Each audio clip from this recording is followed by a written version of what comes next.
Shri Swami friends, मैंने video 2 दिन पहले बनाया था लेकिन मैं भूल गई थी फ्रेंड्स इसको पब्लिक करने का।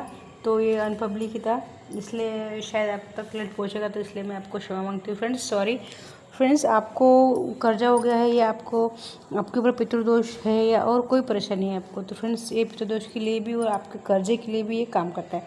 तो फ्रेंड्स मैं आपको एक उपाय बताने वाली हूँ। फ्रेंड्स पहले तो मैं आपको एक छोटा उपाय बताती हूँ, सुन लीजिए ध्यान से। फ्रेंड्स आप सबका स्वागत है श्री स्वामी यूट्यूब चैनल पर। फ्रेंड्स आपको क्या करना है, कुथली लेना है। कुथली पता होगी आप सबको, कुथली बोल के एक धान्य आता है। अगर आपको ऑनलाइन आपको नहीं पता है तो ऑनलाइन मंगा सकते हैं, नहीं तो आप किसी भी दुकान में जाएंगे बोलोगे कुथली तो आपको मिल जाएगा, ठीक है। तो फ्रेंड्स आपको कुथली लेना है और ये आपको अमावस्या के दिन शुरू करना है। तो आपको कुथली लेना है, भिगाना है। अगर आपको भिगाने का नहीं हो रहा है तो मत भिगाए, लेकिन भिगाएगा तो गाय अच्छे से खा लेगी। ना बिना भिगाए भी खा लेती है, लेकिन फिर भिगाएगा तो अच्छा होगा। तो आपको अगर भिगाना है, भिगा के आपको रोज़ भिगाना है। अमावस्या से लेकर 15 तक आपको रोज़ भिगा के 16 दिन हो पढ़ने चाहिए। 15 दिन नहीं 16 दिन पढ़ने चाहिए। इस प्रकार से कीजिए कि अमावस्या से 15 तक 16 दिन पढ़ने चाहिए। तो ऐसा करके आप रोज़ भिगाना और गाय खिलाना। गाय खिलाने से क्या होता है फ्रेंड्स, गाय खिलाने से आपके जो आप सबको पता होना, गौ माता हमारी जगत की माता है, हमारी पूरे भारत की माता है, पूरे जगत की पूरे वर्ल्ड की माता है।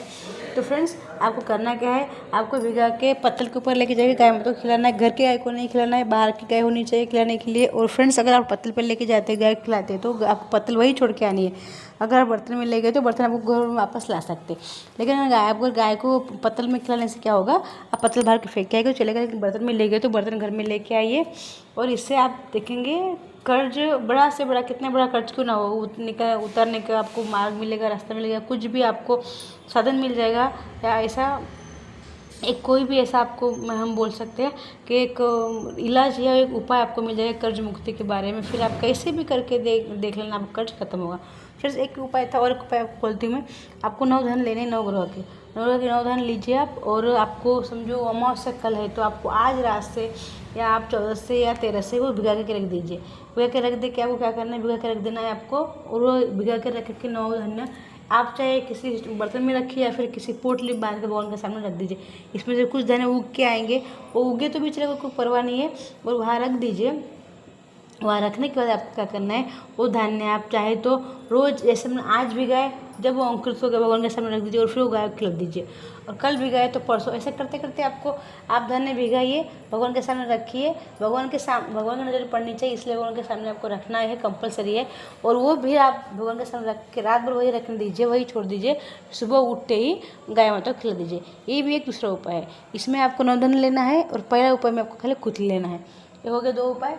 गौ माता खिलाने से, गौ माता खिलाने से क्या फ़ायदा है, आप खुद मैंने इस पर वीडियो बनाया है, गौ माता क्या है, क्यों खिलाना चाहिए, इसके लिए देख लीजिए, ठीक है। और एक बार फ्रेंड्स आपको और एक बात करनी है, आपके ऊपर बहुत सारा ग्रह का प्रभाव है, पितृदोष का प्रभाव है, तो आप शनिवार के दिन तिल के तेल से नहाने का शुरू कर दीजिए। तिल का तेल से नहाने से क्या होता है फ्रेंड्स, हम ग्रहण नहीं कर रहे, उसको हम ये कर रहे हैं शरीर के ऊपर से वार के, जैसे कि हम कुछ चीज़ ऐसे वारते हैं ना उल्टी, इस प्रकार से हम अगर जैसे तेल से नहाते तो उससे क्या होता है, हम फेंक रहे ऐसा होता है, शरीर के ऊपर से उतर के फेंक रहे ऐसा होता है। उससे क्या होता है, शनि ग्रह तो हमारे मजबूत होते हैं, हमारे कुछ बीमारी खत्म होती है, हमारे कुछ संकट है वो खत्म होती है। और एक बात फ्रेंड्स, शनि ग्रह जो साढ़े चल रही है, कुछ भी चल रहा है, उसके हमारे सबसे बड़े शत्रु बीमारी इससे खत्म होते हैं। और तीसरा उपाय इससे, तीसरा फायदा यही उपाय से फ्रेंड्स कि इससे हमारे शनि ग्रह, शनि भगवान बहुत शांत होते हैं। तो ये हो गया। और आपको अमावस्या के दिन ही आपको पीपल देवता को जल चढ़ाना है। जब आप जल चढ़ाएंगे उसमें थोड़ा कच्चा दूध डाल दीजिए, कुशा डाल दीजिए और काल तिल डाल के आपको पीपल देवता को जल चढ़ाए। वहाँ एक दिया कीजिए, चाहे चौमुख कीजिए, चाहे एक मुख कीजिए। अगर आप दिया तिल करेंगे तो बहुत ही अच्छा, अगर नहीं आपको मिला जो तिल आप यूज़ करते वो कीजिए या घी का कीजिए। और फ्रेंड्स कंपलसरी कीजिए, शनिवार को नहीं होता है तो अमावस्या को तो कंपलसरी कीजिए। महीने में एक बार अमावस्या ऐसी है जिससे आप पितरों को प्रसन्न करने से देवता प्रसन्न होते हैं, सब आपको पता होगा। एक बार पितृ नाराज हो गए तो देवता भी हमारे हेल्प नहीं करेंगे, इसलिए पितरों को हमेशा खुश रखिए। पितरों को खुश रखने से ही देवता प्रसन्न हो गए। तो देवता को नाराज हो तो आप मना सकते हैं, पितरों को नहीं मना सकते, इसलिए ध्यान रखिए। अमावस्या के दिन चाहे सुबह करिए या शाम करिए, चाहे फिर 11 से 12 के बीच में पीपल देवता के नीचे अवश्य दिया कीजिए, वहाँ प्रदक्षिणा करके आइए। और अगर आपके घर में शिवलिंग है तो शिवलिंग को आप अवश्य इस दिन पानी चढ़ाइए, पंचामृत स्नान कीजिए, चाहे मिक्स करके कीजिए चाहे अलग अलग कीजिए, लेकिन अवश्य कीजिए। इस दिन आप पूरे घर को स्वच्छ कीजिए। स्वच्छ करने का मतलब होता है चादर होते सब कुछ धोइए, घर को कचरा पोछा सब अच्छे से कीजिए, आपका किचन ठीक रखिए। इस दिन नॉनवेज ना खाए, शराब ना पिए, लहसुन प्याज कम से कम आपने महीने में 1 दिन भी संभाल लिया ना फ्रेंड्स, तो आप देखेंगे आपका जीवन में जो परेशानी सब समाप्त होगी। क्यों तो ये बहुत बड़ा दिन माना गया हमारे शास्त्रों में। ये सब जो जानकारी है फ्रेंड्स मैंने ग्रंथों से ली है, मुझे जो पंडित जी उन्होंने बताया है, जो हमारे गुरु महाराज उन्होंने बताया है, और जिन बड़े बड़े लोगों ने, जिन बड़े महात्मा मुझे उपाय बताए, वही उपाय मैं आपको बता रही हूँ फ्रेंड्स, अवश्य कीजिए। इसके आपके से बच्चे की परेशानी हो, चाहे आप पति पत्नी की कुछ प्रॉब्लम हो, या अन्य कोई आपके ग्रह प्रॉब्लम हो, या आपके घर में संतान ना हो रही हो, या आप पति पत्नी में बनती ना हो, सभी प्रॉब्लम समाप्त होंगे फ्रेंड्स। लेकिन अवश्य को आपको करना है, अमावस्या के दिन कभी भी हमको नॉनवेज नहीं खाना चाहिए, मांस वगैरह का सेवन नहीं करना चाहिए। इससे हमारे पितृनाश होते हैं। पितृनाश होने से हमारे सभी कार्य बिगड़ते हैं, हमको नौकरी नहीं मिलती, हमारे घर में पैसे नहीं बचते। ये छोटे उपाय लेकिन अवश्य कीजिए फ्रेंड्स। और एक उपाय फ्रेंड्स, अगर आपके घर में गौ माता अगर आप पालते, अगर आप नहीं पालते तो पाल लीजिए। अगर आप पालते हैं तो बहुत अच्छा है। तो आपको गौ माता को क्या करना है, गौ माता के अगर आप हो सके तो गौ माता की जो पूंछ होती है, वो पूंछ का आप अपने ऊपर से झाड़ा की, झाड़ा का मतलब होता है ऐसा, वो पूंछ पकड़िए हाथ में। बाहर के होंगे तो शायद आपको पकड़ने को नहीं देंगे, क्यों तो आप वो पालतू न होने से आपको हाथ लगाने को नहीं देगी। लेकिन अगर वो आपको उसको डेली अगर खिलाते, रोटी खिलाते, तो अवश्य आपको छूने को देगी। तो उसके पूंछ से अपने सिर के वैसे झड़ा कीजिए, बच्चों के ऊपर झड़ा कीजिए। और फ्रेंड्स, अगर आप चाहते हैं कि आपके बच्चे को बीमारी ना हो, या आपके बच्चे खुशहाल रहे, अन्य किसी परेशानी में ना पड़े, बीमारी कुछ भी हो परेशानी के बच्चों को, तो गाय के सिंग को हल्दी का लेपन अवश्य करें। ये मैंने आपको 4-5 उपाय बताए फ्रेंड्स, ये बहुत ही अच्छे हैं। और ये उपाय जो कुछ मैंने आपको बताया, ये उपाय मैंने गुरु महाराज से और पंडित जी से ही लेके आपको बताए हुए हैं। तो फ्रेंड्स स्वतः मैं भी करती हूँ और आपको भी बताती हूँ।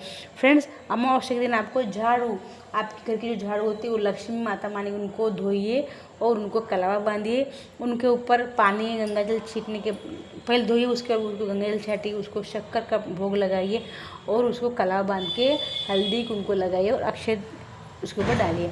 ये हो गया फ्रेंड्स। ये उपाय छोटे छोटे लेकिन आपके जीवन में बदलाव आते ही है। आप देख लीजिए, आप करते रहिए, महीने महीने में एक बार आपको करना है, खाली रोज़ तो आप नहीं करते हैं, लेकिन महीने में एक बार अवश्य कीजिए।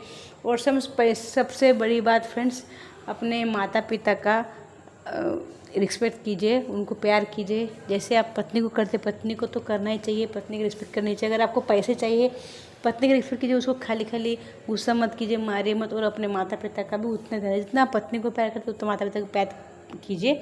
आप घर में कभी कोई परेशानी नहीं आएंगे फ्रेंड्स। बस ये छोटी छोटी बातें हैं, ध्यान रखिए। फिर आपको लगे मेरी जानकारी थोड़ी भी काम की या अच्छी लगी आपको तो सुनने में, तो फ्रेंड्स चैनल को सब्सक्राइब अवश्य कीजिए। श्री स्वामी समर्थ।